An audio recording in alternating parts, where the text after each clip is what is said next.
This is you in a high-performance passenger car. And you also in a high-performance race car. This is you behind the wheel with me, Jackie Stewart, as I take you through the insights, pleasures and thrills of driving. Ride with me as I show you how the art of driving road cars and race cars is so similar.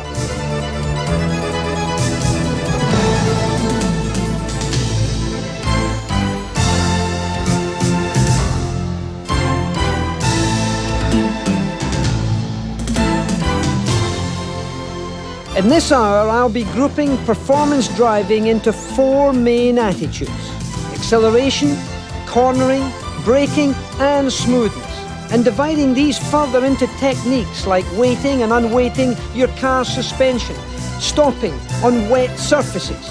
Everything you can do in your own car to be smoother with less effort while driving with greater skill and safety. If you have the urge to race, I'll show you how to get into that too. Not on the highway, but on the racetracks like these, where licensed entry-level drivers can discover firsthand competition and the rewards of sanctioned motor racing. I've been in motor racing for a large part of my life, and during this time, I've discovered many of the secrets of performance driving. In this theatre we call motorsport, there's a delicate balance between being in and out of control. The real challenge and joy of being behind the wheel of a race car, or for that matter, a road car, is the driver's ultimate test: the ability to control and master a motor car in motion. Before we begin, I want you to ride with me in a Ford Trans Am race car to get the feel of what we'll be doing here. So, let's drive.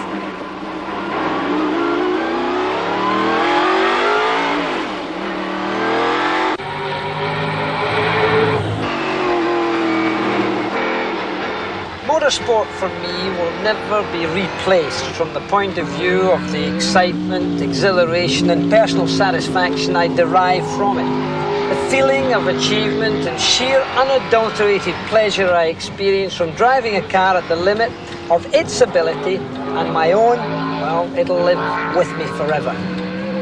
In this video, I want to communicate what I feel about motor cars, whether it be on the road or on the track, and to allow you to understand what we should be striving for in terms of the techniques involved in performance driving.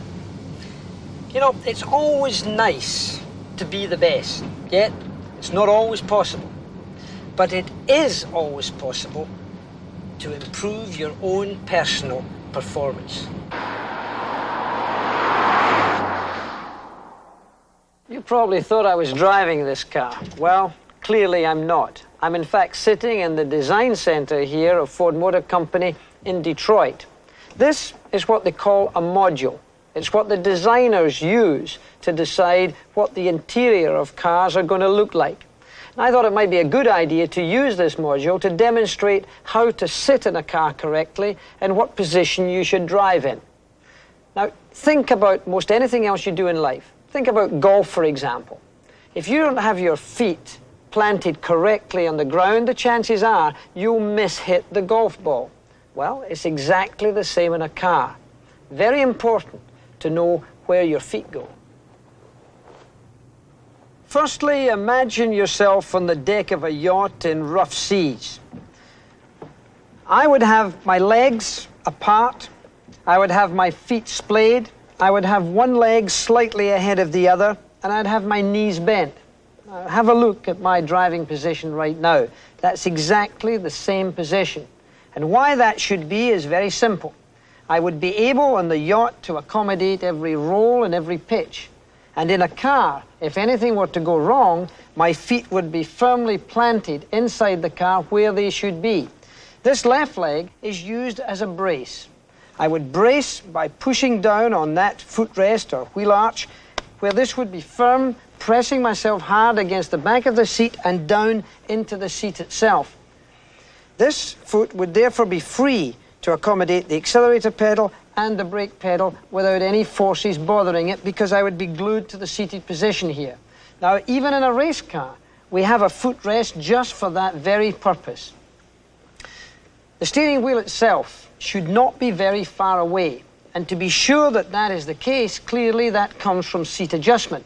Modern day cars are very adjustable in their seats. Not only do they go forward and back, they can go up and down, and the back of the seat itself can be reclined to a position where almost everyone can be accommodated. The ideal position for me is to be able to clench this fist on the steering wheel itself so that the elbow is bent. Now, there's a great fallacy that racing drivers used to lie back with their arms straight. That's certainly not the correct way to do it, because if at any time there has to be a sudden movement, or even if the steering gets heavy, who's ever heard of anyone lifting a heavy weight with straight arms? You have to bend your arms in order to lift that weight.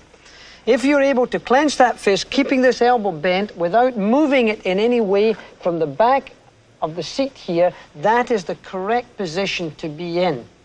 So you should be at 10 minutes to 2, in my opinion. That's the most comfortable position to be in. You should be able to reach comfortably all of the controls, and the dials you should see clearly. If you're in that position, I believe you're in a very strong position to control this car under almost any circumstance. Keep in mind that this steering wheel was never made as a grab handle. It was made to change the direction of the car. So brace yourself correctly and therefore allow yourself the freedom to do almost anything with this steering wheel. In performance driving, the first thing you want to understand is how any car reacts to its own engine power, putting the power on and taking it off. In more technical terms, this is referred to as transferring the weight, front to rear or vice versa. When I'm looking at races like this, my mind flashes back to the designers who created these cars and the problems that they face. Let me demonstrate maybe here what I mean.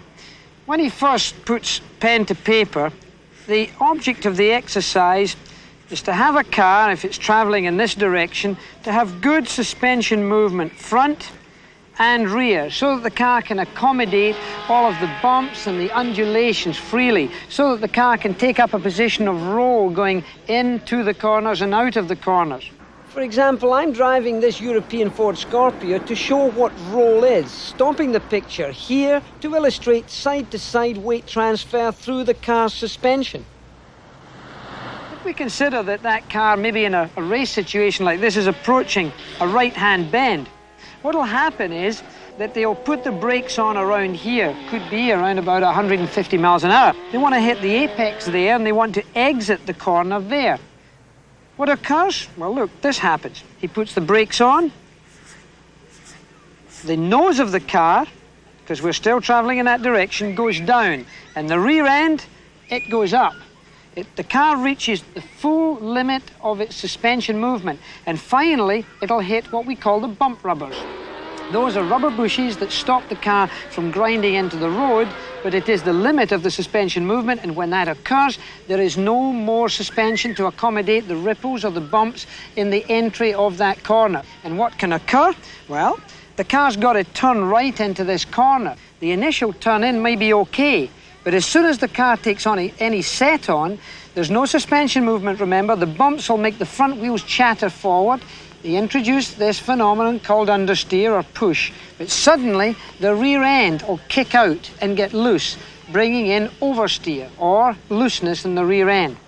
Well, what will occur then is that the driver will try to control this by the throttle. So there's a lot of power to apply, and this occurs. We're still traveling in this direction. The back end comes down and the front end goes up. Now again, of course, this is an exaggeration. Generally, he has to back off the throttle, and by doing so, this car goes into more acrobatic moves. It's very tough on the suspension, it's very tough on the transmission, and frankly, it's very tough on the driver because he has to work very hard to do it. The way that he can avoid this is being gentle in braking and progressive in throttle application.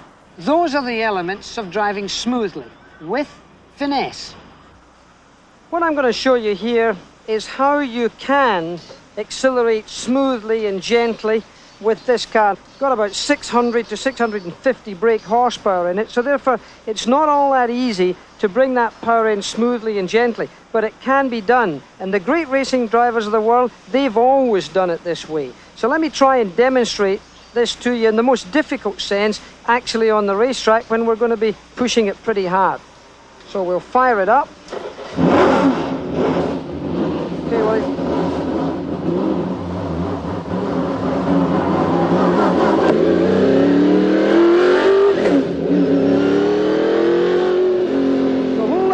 of this kind of driving is to try and eliminate the fact of the car going into too much squat in the rear end when you apply too much power too quickly. It's a question of gently and progressively applying that throttle to take best advantage of the race car, because if you abuse the race car, you will not go as quickly. Now let's do some fast driving.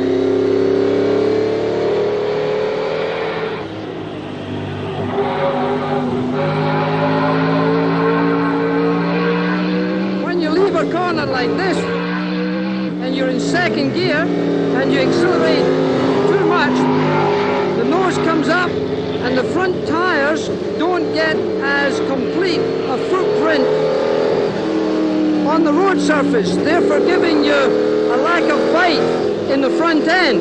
In a racing car, you really have to do everything very smoothly because you're dealing with around 650 horsepower in this car. So if I give it too fierce acceleration, the nose is going to go up too much. I've got to feed the power in like this, gently. Fast acceleration is a thrill. It makes you want to go faster from time to time, perhaps a little faster than you should. But it should be applied to balance your driving so that you can be more consistent, which will assist you in more comfortable travel and better mileage. You don't want to bog down going up those lovely Michigan hills here and have to burn more fuel to get over them with throttle to floor waste. So the key to correct use of acceleration is to anticipate, to think ahead with intelligent use of the throttle. The essence of smooth throttle application is to be gentle with the throttle. I've got the car right now in second gear. Now, if I'm going to accelerate in second gear, I have to be very gentle and very progressive with the throttle. And when I come off the throttle, again, I have to be very slow and very gentle with it. It's like a feather touch.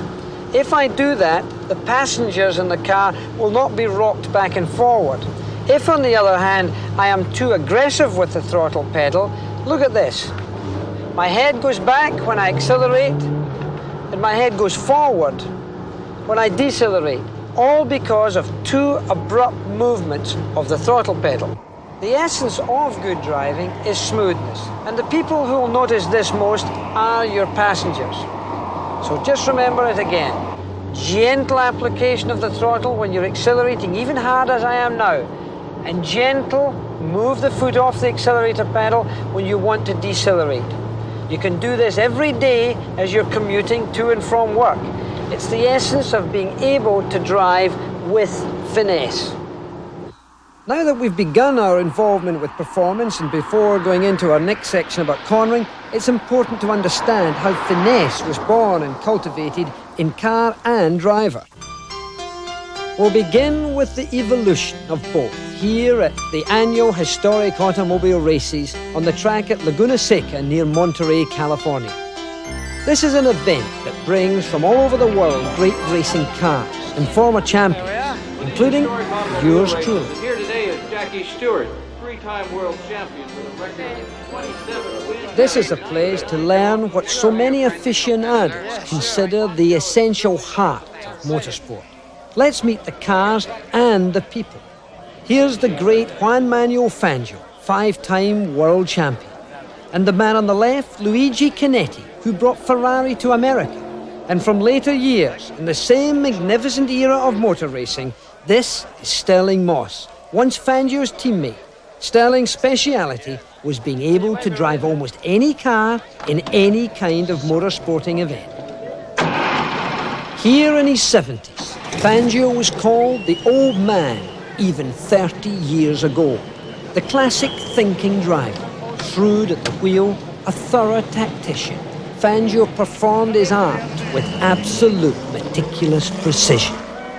Let me guide you through the decades now to look at these earliest examples of motorsport that emerged in Europe when the eccentric rich raced from village to village in cars like this. So high, so narrow that today people might laugh at. But then they were the most modern devices available to man, the leading edge of technology. The 1908 Mercedes, chain-driven by an enormous 12-litre engine, wore out tyres at a staggering rate. More supple early racers were a major step towards slimming down bulk and brute power. And the 1914 Mercedes Grand Prix car, with smaller engine displacement and live axles, brought the birth of team racing. But engineering had a way to go. A riding mechanic had to manually pump pressure into the fuel tank to keep the car running. From massive frontal areas to experimental streamlining, this 1925 Ford Raggio reflects a revolution in design. While some cars stayed heavy and large, others achieved controllability through advanced lightweight chassis, like these elegant French Bugattis. This Type 35 was the most successful racing car of its time. Created through artistic design, the Bugatti was extremely reliable. Even this 1928 supercharged version, the masterpiece racing car, had arrived. In Germany, aviation technology and considerable money helped reshape the Grand Prix car. Driven here by the great Hermann Lang, this 1937 car pushed track speeds to almost 200 miles an hour. After the war, new sports cars arrived, like this 49 Porsche and Ferrari. European engineering became fashionable in America.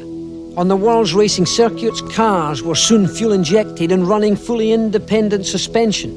Fangio here leads Stirling Moss in a display of 1950s transition, that of the Grand Prix car becoming a sports racing car, race technology reaching the open road. In their evolution, the race driver and the road driver matured together, always finding their peak, then improving on that. In America, a new breed of road cars, like this GT Ford Mustang, gave the public high performance it could afford in 1963, and the Ford-powered Cobra became the sports car winner in race after race. Because of their speed and aerodynamics, it might appear that these 1970s Can-Am cars completed the evolution of the racing car. But technology continues its refinement. Open-wheeled Formula Fords provide a modern training ground for Indy and Formula One racing, young drivers cutting their teeth, just as champions of decades ago. Cornering. That's the next in my 4 categories of performance driving. It's like a ballet when it's right. Almost poetry in motion. I have to turn the car into the corner gently. And the most important part of this corner is the entry. Don't lurch the steering wheel. Try and turn the steering wheel initially, very gently and very slowly. That allows the car to take the set of roll. In other words, allows the car to roll over a little bit before it gets onto this full suspension movement. Watching myself drive a racing car like this, the car talks to me. It tells me whether I'm cornering the way I should be or shouldn't be. Your steering will feel light when you're doing it correctly because the car is addressing the track at the proper angle. In other words, if it's light, it's right. When you do it wrong, the steering gets heavy, the tyres are scrubbing the track, and the whole racing car is, in effect, complaining. It's saying, if it's heavy, you're doing it wrong. So what you want to do is treat your cornering gently, and don't wind the steering wheel all the way around and therefore put on what's called too much lock.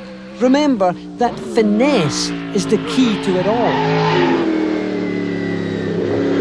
But I've got to be gentle again.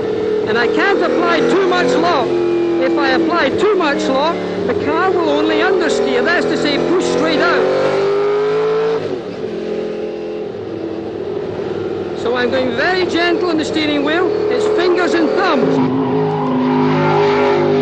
But if I do it show you. I cranked it over too quickly. And immediately I've got to start correcting the car. I've got too much lock on.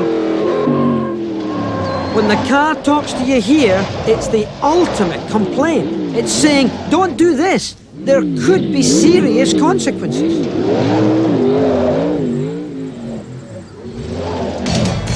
Invariably, it comes as a learning process amongst beginners in racing. Too much power, either too early or too late.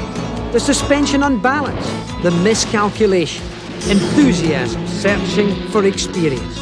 And there was a time when another young driver had to pay his due. One, Jackie Stewart, when his throttle stuck in a corner with no place to go but straight on.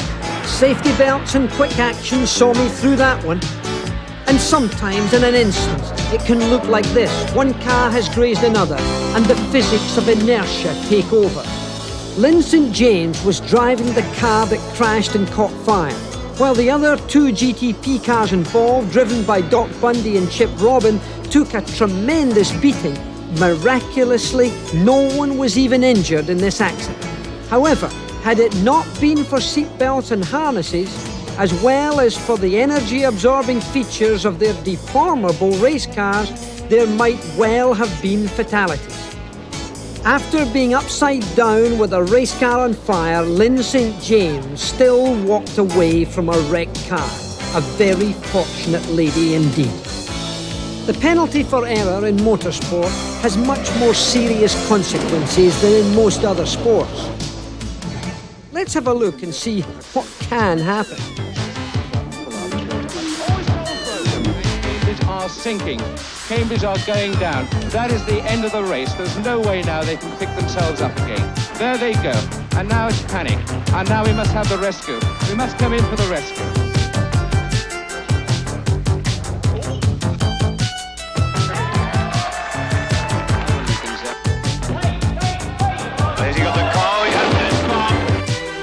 My approach to a certain corner while driving this race-prepared Ford Escort at Macau caused me some embarrassment.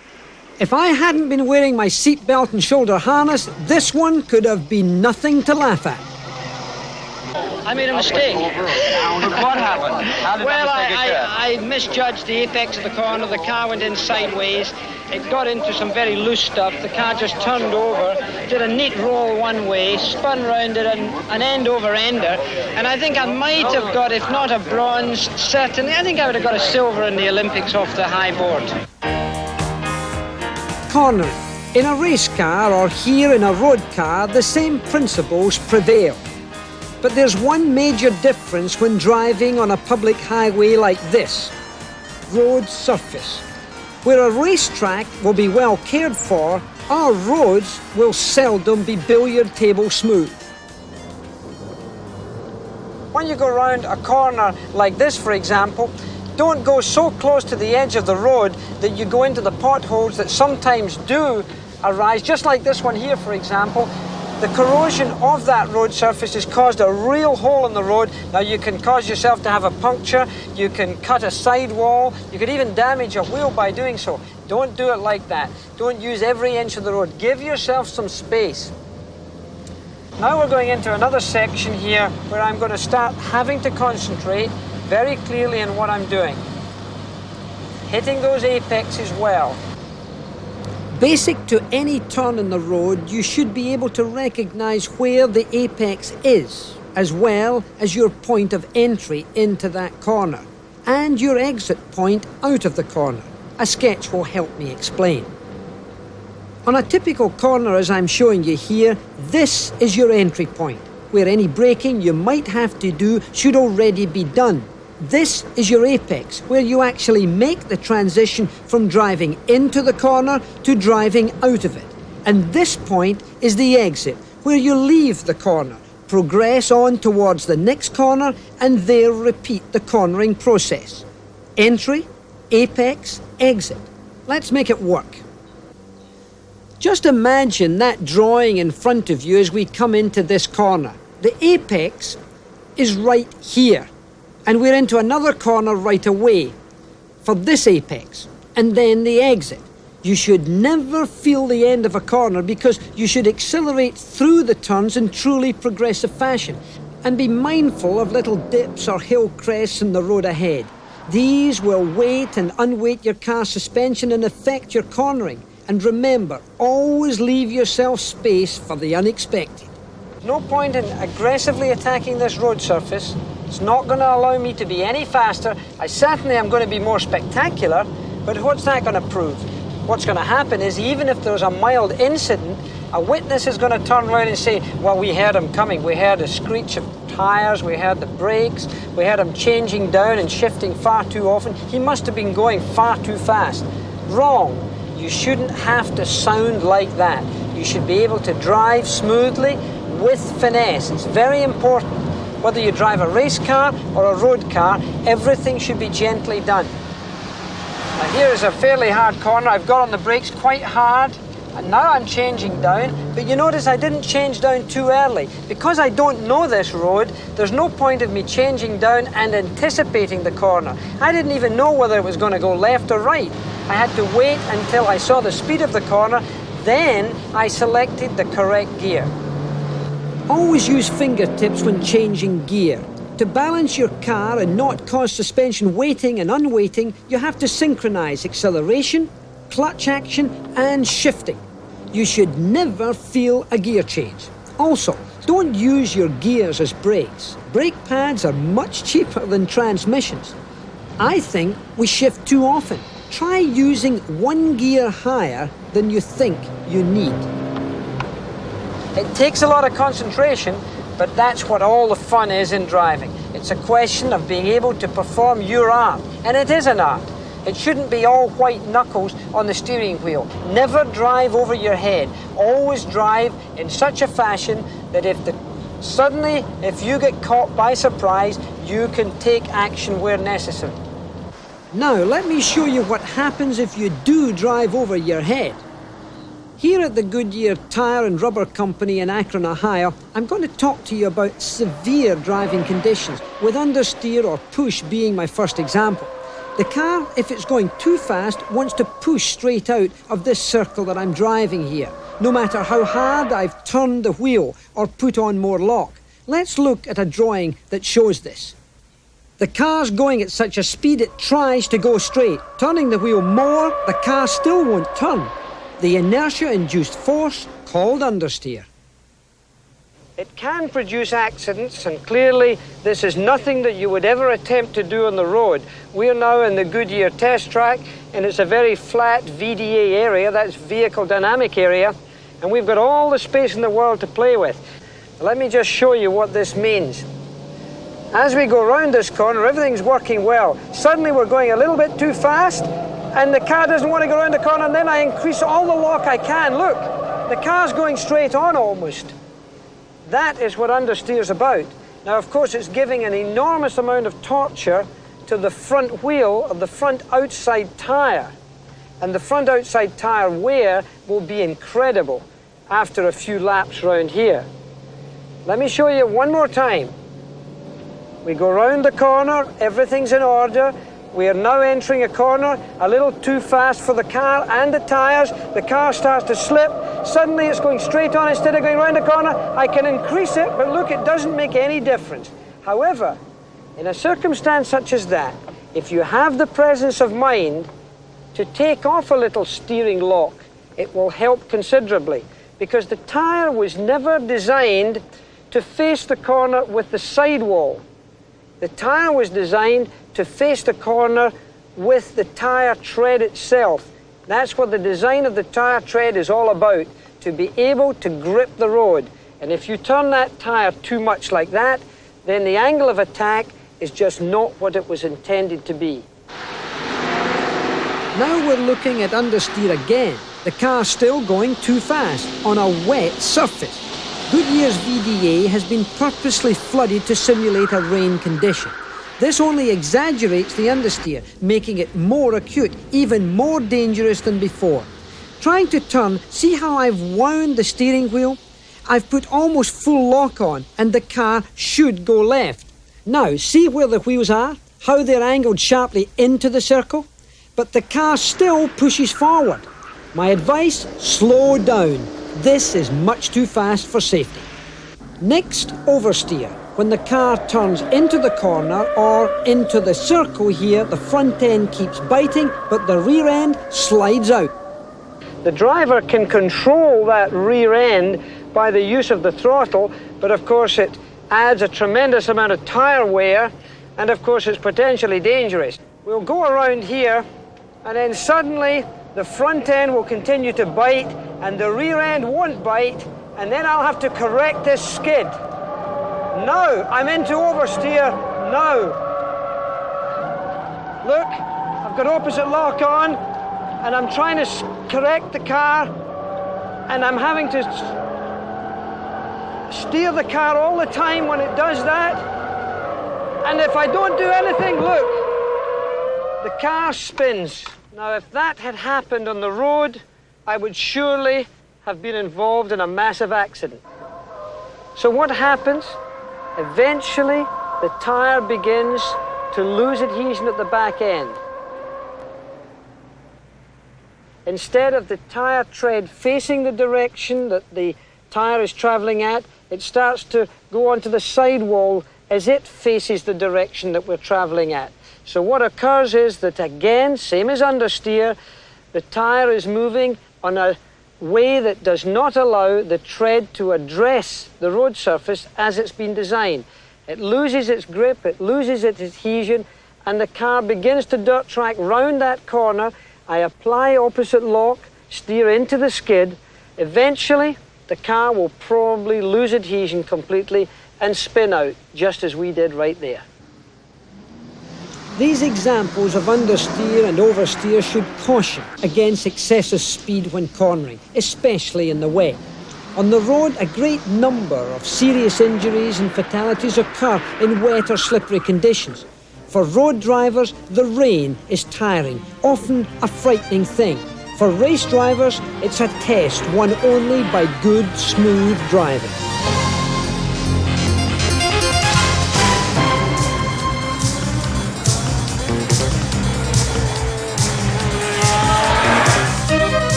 In my racing years, I always worked hard to suppress and even eliminate emotions from my whole presence when I was competing. And a feeling of buoyant satisfaction was never allowed to manifest itself. I programmed my mind to eliminate both anger and elation. What I was doing in all those races was building systems of principles of high-performance driving that would permit me, in the end, to win the prize and survive the ordeal. In racing, I never drew blood from my body. I attribute largely that to the Lord above, to my mechanics who gave me excellent preparation. I seldom had mechanical failures, and of course, I did take care. In road driving, I consider the 3 C's to be important. To be a conscientious driver, to concentrate, and to be considerate to other road users. It's the way I live, and it's the life I recommend.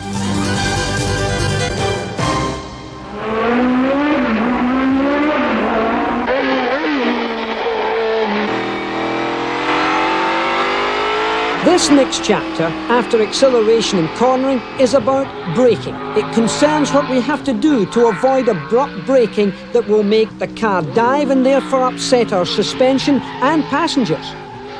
When I apply brakes, they should be just brushed. It's really a very gentle touch.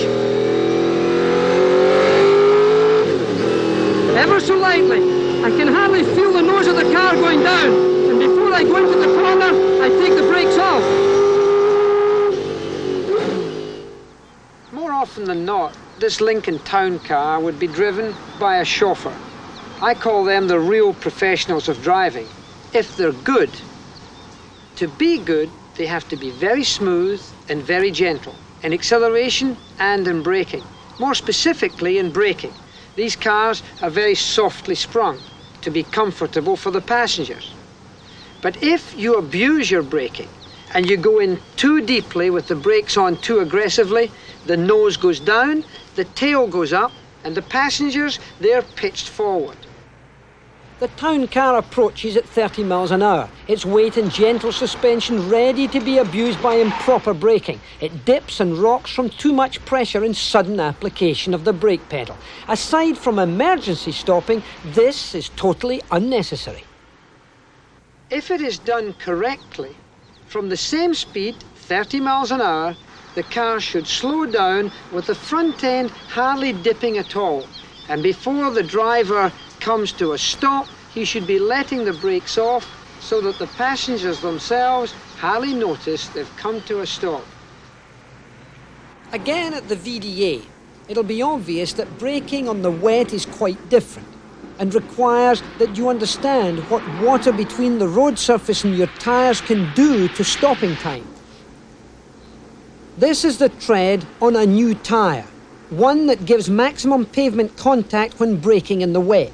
Next to it is a tyre so badly worn that it's in fact illegal. It has no tread channels left and will not disperse water from between it and the road surface, a certain candidate for dangerous aquaplaning. You must have good tread like this to help keep you from skidding and having an accident. To see the difference in stopping distance, the new tyres will be in the top half of the screen, the bald tyres in the bottom. The difference, a frightening 66 feet, the width of a city intersection. Now, viewed with high-speed photography through a heavy glass plate, this is the same new tyre tread making road contact in the wet, showing how rain disperses from its tread channels to keep this firm rubber-to-pavement contact with the road, reducing the chances of an out-of-control skid. Another way to reduce the chances of a skid is to pump your brakes. To see how this applies to road driving, I'm going to purposely lock up my wheels by jamming on the brakes too hard. Therefore, I slide right through the gate and the cones. By locking the wheels, the car would not change direction. Now, let's do this again. We're going to enter the coned area at the same speed. This time, I'm going to pump the brakes on and off and not allow the wheels to lock completely, therefore allowing the car to change direction through its steering. I'm able to go through the gate without knocking over the cones. Now, if anybody ever argues that locking up your brakes isn't really dangerous, tell them about this. It's a story that can happen any day of the year. A light rain has fallen during the night, and a young executive goes off to work again. He loves his wife and baby, and they love him. He's never had an accident, maybe never even had a traffic ticket. And to make him even more admirable, he will surely always wear his seatbelt. A perfect picture? Not quite. This one has a potentially tragic flaw. It's a common error in human conduct. The person who doesn't always concentrate on his driving. And to compound the danger, he might lack that vital knowledge that he'll need to handle an unexpected situation on the road.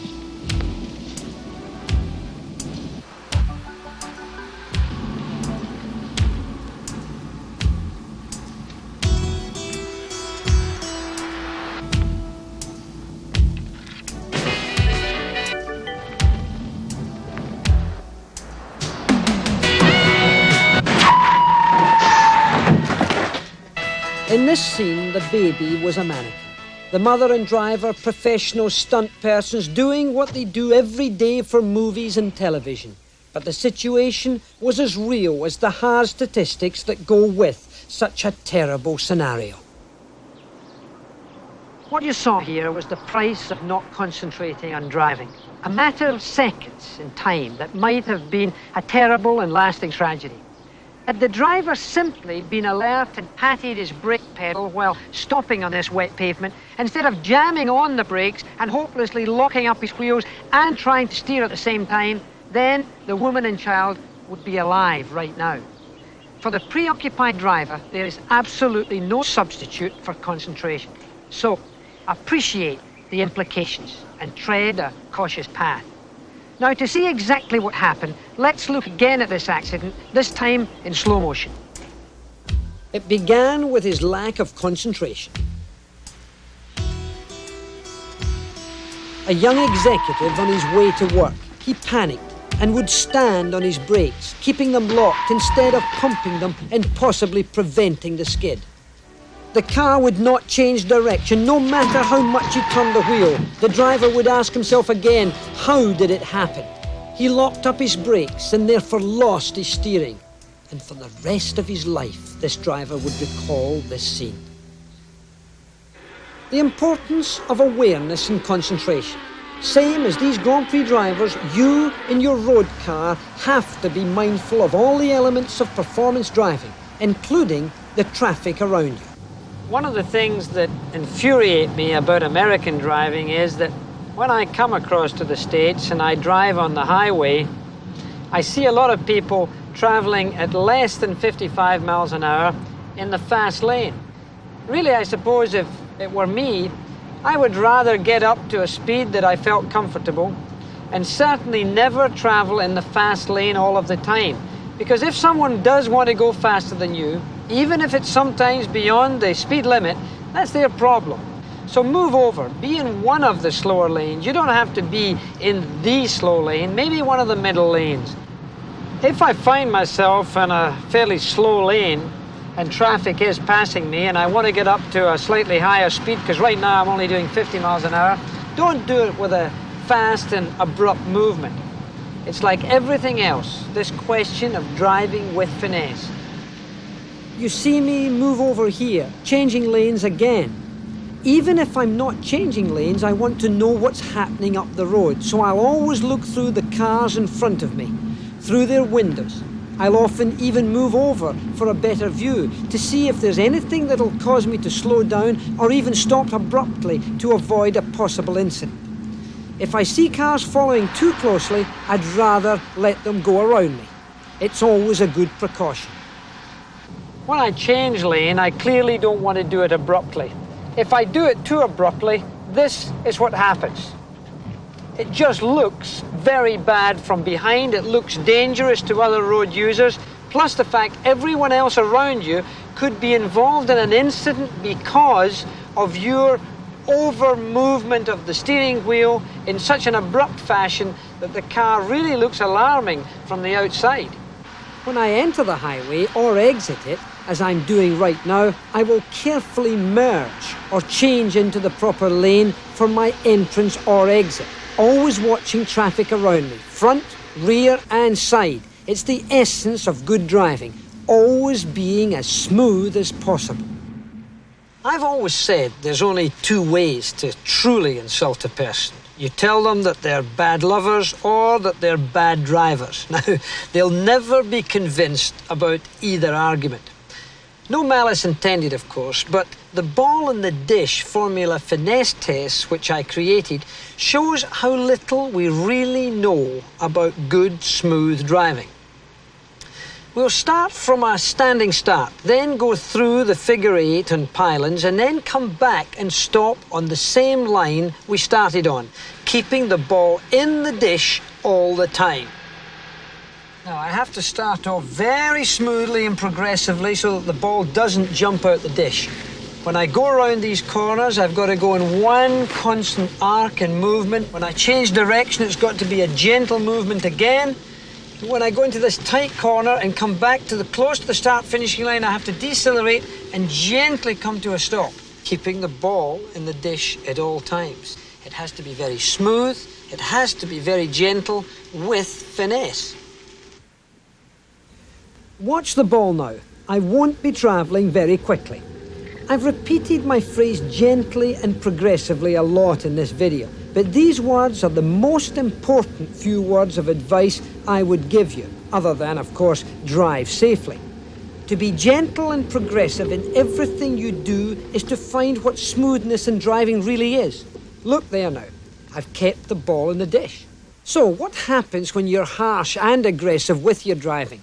Purposely abusing this ball in the dish now will make my point very clearly. A quick start rolled the ball right out of the dish. A poor turn, out of the dish again. An abrupt stop will prove it once more that there's really no way to fool my formula finesse test. When I drive for pleasure, such as here at my home near Geneva, I always take with me all the principles of better driving. Whether they pertain more to road cars or to racing cars, it doesn't matter. I live by these principles, and I drive by them. My wife Helen and I don't very often get the opportunity to drive sort of socially, because the lifestyle of Jackie Stewart on the go keeps me travelling 12 months of the year as a television broadcaster and as a consultant on engineering and safety. Today in my office, I'm reviewing a safety film I've been working on, part of a worldwide programme I've pursued ever since my racing years. From the United States. These pictures are all too graphic of what can happen inside a car during a collision. Be aware of the dangers to yourself and your family members riding in a car without buckling in. It's unnecessary to tell a racing driver to wear seatbelts. They all do. I've always worn them in cars, both on the road and on the track. In one of the most spectacular accidents that I've ever seen at Indy, Tom Sneaver remarkably escaped with relatively light injuries from this crash. Then, in the first corner of the first lap of the Monaco Grand Prix, Derek Daly in his Tyrrell was fortunately strapped firmly into his car and walked away with no ill effects after leapfrogging a good part of the field. Stock car racing has produced some extraordinary escapes. Maynard Troy amazingly survived this one to tell the tale. Again, he was wearing his seatbelts. What you are seeing here is perhaps the best example of how serious injury can be avoided, even though, as you will recognise, Gary Gray is being bounced about in the cockpit of his car in a severe manner. He was wearing a full harness belt system, but as this slow motion action shows, his body seems at times to be almost elastic. In the end, his crash helmet even came off. Now, when accidents do occur, such as this, where a dummy is unrestrained in a crash test, look what happens.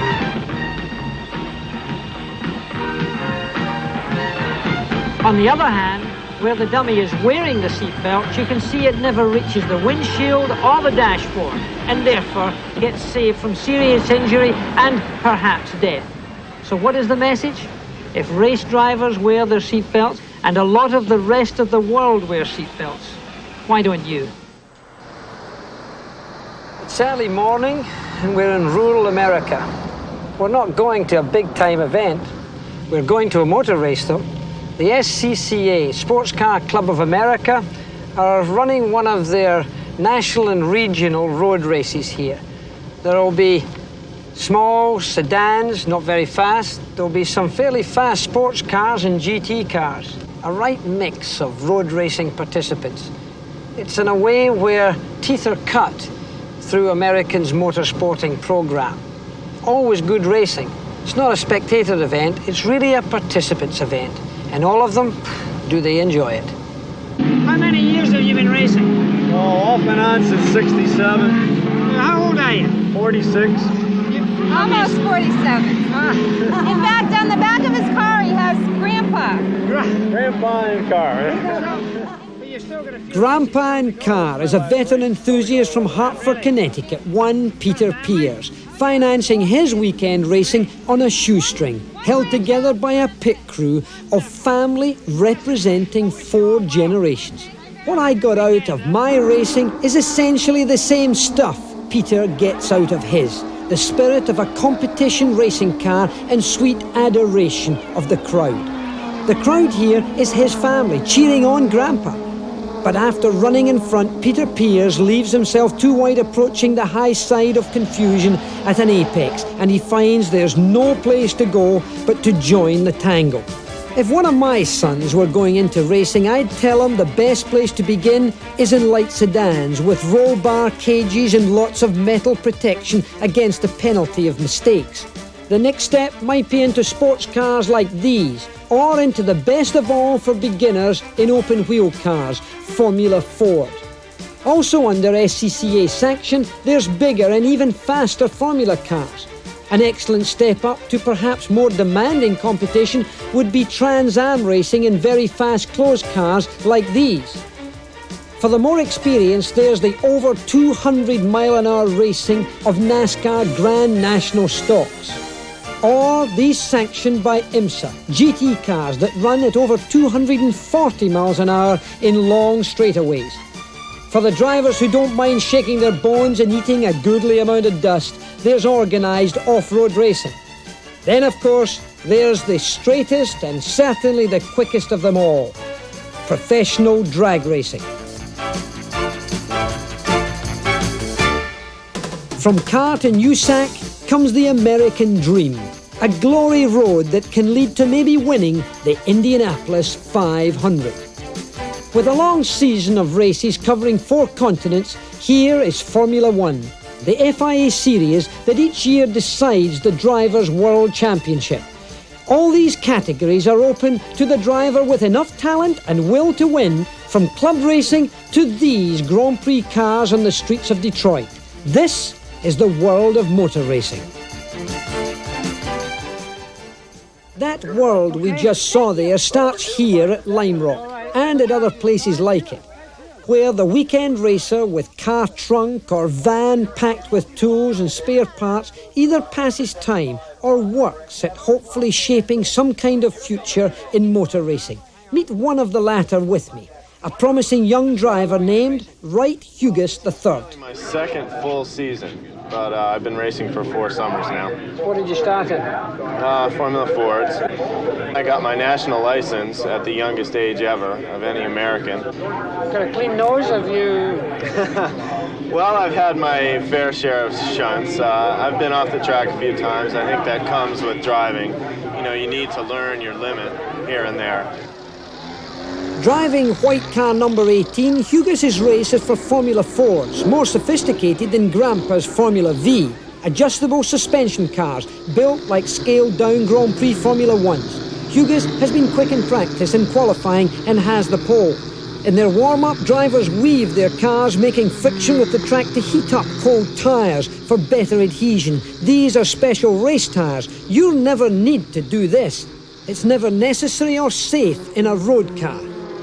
Number 22 passes Wright Hughes, but then will experience oversteer, while Hughes takes the opportunity and passes him back on the inside. Young Wright Hughes obviously is driving to his limit, maybe even beyond it. Closing on a sharp right-hander, he still has too much speed on. He'll go into considerable roll and even some understeer and shoot straight off the track onto the grass, but he's okay and will finish the race with that extra knowledge sometimes only doing can give.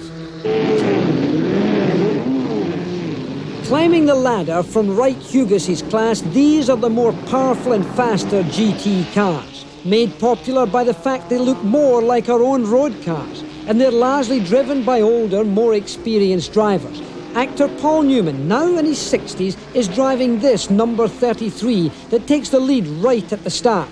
Newman's teammate, Jim Fitzgerald, about the same age, is running a close second. With this many cars in one corner at a regional race, there's always someone acting spectacular who either spins out or causes someone else to. They're not going very far or very fast. As the GT race continues, Paul Newman moves through traffic, lapping the slower cars with a smoothness that many younger drivers could learn from. It's often the kind of talent that improves with age, as it did with drivers like Foyt and Petty, and of course with Juan Manuel Fangio. I talked about this with Lime Rock's general manager, Jim Shane. The fact that today Paul Newman won at over 60 and his teammate Jim Fitzgerald was 60. This is club racing. This is where people who just want to come out and have a chance to race can do it. And they're all ages. There's young guys that want to go into it as a career and are starting, and there's older people that have been around for a long time and just enjoy coming out for the day. Well, I think the lesson is, I myself didn't start driving racing cars until I was 23 years of age. You don't have to start when you're 14 or 17. It's a question of being able to learn from your errors and, of course, being able to live through those errors so that you can accumulate experience. The road car and the racing car are virtually the same age, about 100 years of age. The early days of the motor car were very primitive, but the acceleration of knowledge was soon to come. Motorsport has played an important part in the evolution of the car. I see it as a gymnasium for talent, for young engineers to exercise them, to try new things, go over new thresholds of technical expertise. We saw it at Laguna Seca with some of the very old cars. We see it today with some of the Exotica, even at this racetrack. And think of what's in the drawing boards for the future. Think how exciting it was for these men in their horseless carriages right at the turn of the century, sitting high in their cars and seeing the world flash by at what they thought to be ridiculous speeds. For us today, it's still an enormous thrill to be able to drive a car. Thanks for being behind the wheel with me. And remember, Jackie Stewart's final advice is, be a better driver and you'll be a safer driver. And always be sure to buckle up.